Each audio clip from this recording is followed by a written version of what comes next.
Top three things today are the dollar, volatility, and the quad. So I'm going to rip through this pretty quick because I got date night tonight at 6:30, and my wife will not be happy if I don't pick her up on time. So it's going to be a super quick run around a couple of things. Just to reiterate some of the themes I've already been talking about in my updates and in some of the alerts and other things I've been putting out. But starting with the dollar's correlation to other asset classes, as you can see from this table here, is very important. It's one of the key relationships in global macro. It's one of the key relationships, as I've learned, that we have to watch as investors to see what else is going on in the world, in investing, and how we should be positioning our funds. So one of the things I just want to remind you of is the dollar typically has stronger correlations over longer term, and this is an inverse relationship. So as you can see here, let's just take the S&P as a great example of this. The S&P, which is the SPX, has a pretty high inverse correlation to the dollar. So what that means is when the dollar is rising, the S&P 500 will be falling, and vice versa. As the dollar falls, the S&P 500 will be rising. It's probably one of the reasons why over the last 90-day period, as the dollar's been falling, you've seen the stock market going to all back to all-time highs. This is in the U.S. So I just want to remind you of this correlation because it's one of the things that's driving the investment decisions that I've been making in the last couple of days. Now, the key thing to take away from this conversation about the dollar is it's still in a bear market. But what's interesting about this move, and I'm going to continue to watch it very closely, but what's interesting about this recent move in the dollar is it could be signaling a tip back into quad 4 in the U.S. Now, if that happens, it's going to be a shit show again, and we're going to see equity markets possibly get hammered.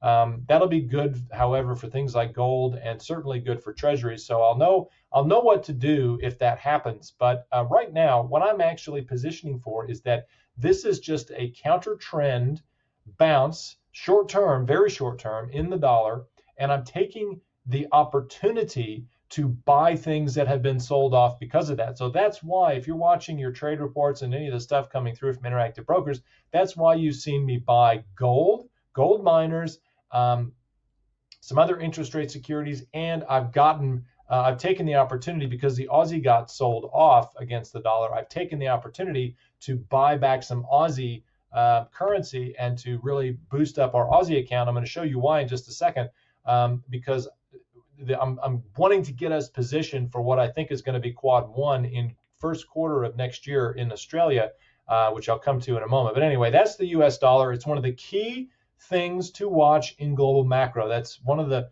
if you remember nothing from your experience with me, obviously you're going to remember the quads.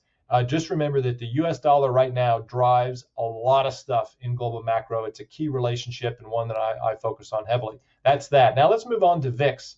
Now, you know that the uninvestable bucket of VIX is 25 plus. Now, where are we at today? We're sitting at 28.85. VIXN, which is the NASDAQ vol, anything sort of above 30 in NASDAQ vol is kind of a no-go zone. However, given what I've just said about the dollar, it's no surprise that the S&P 500 has been selling off, the NASDAQ's been selling off, and volatility has gone up a little bit. Now, I'm watching the volatility very, very closely because if the dollar, King dollar's number 1, volatility is number 2. Volatility then drives how you put on the playbook and where you go. Remember what I've said about volatility. Cash seeks out assets and asset classes that have falling or low volatility. It runs away from stuff with high vol or rising vol, which is, again, why the NASDAQ's been getting pancaked. It's why the S&P 500's been getting smacked around. And according to the risk ranges and things for these volatility indexes, we've bumped up to the top end of these ranges. Now, again, I'm watching them very closely, but I'm taking the opportunity that's been created in the equity markets because of this elevated vol to buy certain things. So anyway, I won't go into those specifically, but to buy those things. So effectively what I'm doing is I am making a pretty high probability bet. And that's the best you can do when you're managing money, is try to get the highest probability outcome and bet on that. I am betting that this sell-off in gold and the gold miners and to some degree the interest rate securities and a couple of other things, because the dollar has shown this intermediate, or actually it's not even intermediate, it's short-term strength, is a gift, and I'm taking advantage of it. I can always reverse that if I need to, take a small loss or whatever if that's if it doesn't work out, and get back to cash or something else. But I strongly believe that we've seen the worst of the selling around the gold and the precious metals. The volatility has gone to an extreme. It should start to pull back. And again, the U.S. dollar has bounced up to sort of its top end of its range, and it's going to start selling off. Now, that's what I'm going to be watching over the next couple of days. We've had about 3 or 4 days now in a row of the dollar index sort of strengthening. Hopefully, we're going to start to see that begin to fade. Now, that could also be predicated on, I believe, somebody. It's either the Treasury Secretary or the Fed chairman are going to be speaking tonight as we sleep, and we're getting some numbers as well, employment and some other stuff. So if they continue to be bad, obviously they're going to be talking about cutting interest rates. That's going to again be a bit of a drag on the dollar. So watch the dollar and keep watching VIX. Now let's quickly talk, because I got date night, I got to scoot. Let's quickly talk quads.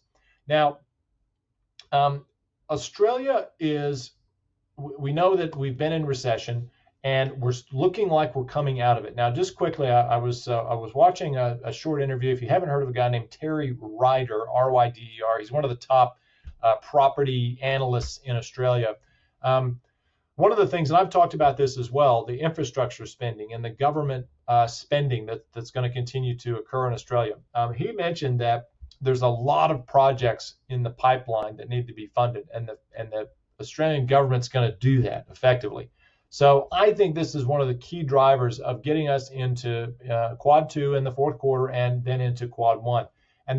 And once we are in Quad 1 and then again in Quad 2, just have a look at this table here about, try not to resize anything, but this table here of Australian GDP growth, and this is a comparison year over year. As you can see, let's see if I can get this bottom of this chart here going. As you can see, by the time we hit first quarter and second quarter of next year, so basically the first half of next year, we're starting to see GDP in Australia ramping higher. This is going to put a massive bull market, I think, into our equity market. We're going to see a lot of things being the benefactor of that. And again, I'm starting to position for that, and it's one of the reasons why I've taken advantage of this sell-off in the Aussie dollar to buy back some Aussie dollars, get our cash position fluffed up in the Australian dollar, and starting to put some of that cash to work in the Australian market. Now, it could take 3 to 6 months, so I'm probably not going to mess with these core positions at all, no matter what they do, unless it looks like the shit's hitting the fan again in the U.S. Now, even if the U.S. tips into Quad 4, it's not necessarily the end of the world for us, because despite what a lot of people think, the U.S. sneezes, we catch a cold. That's not exactly. Many moons ago, I showed a correlation table of the U.S. to other markets, and you'd be surprised that the correlation between markets is not as high as you think. So I think it was maybe 40 or 50%, about half the time, Australia was correlated to the U.S. So if our economy is looking like we're getting out of the shit and we're moving into a growth phase, and we're starting to reopen, and all that is going well, and COVID cases are down, I'm telling you, we're going to have a ripping first half of next year, and I want to be positioned for that and make a shit ton of money in that market. It's about the fourth time I've said the S word today. Anyway, I'm getting a text message from my wife, so I better wrap this up. So that is just a very quick run around what's going on right now, what I'm watching.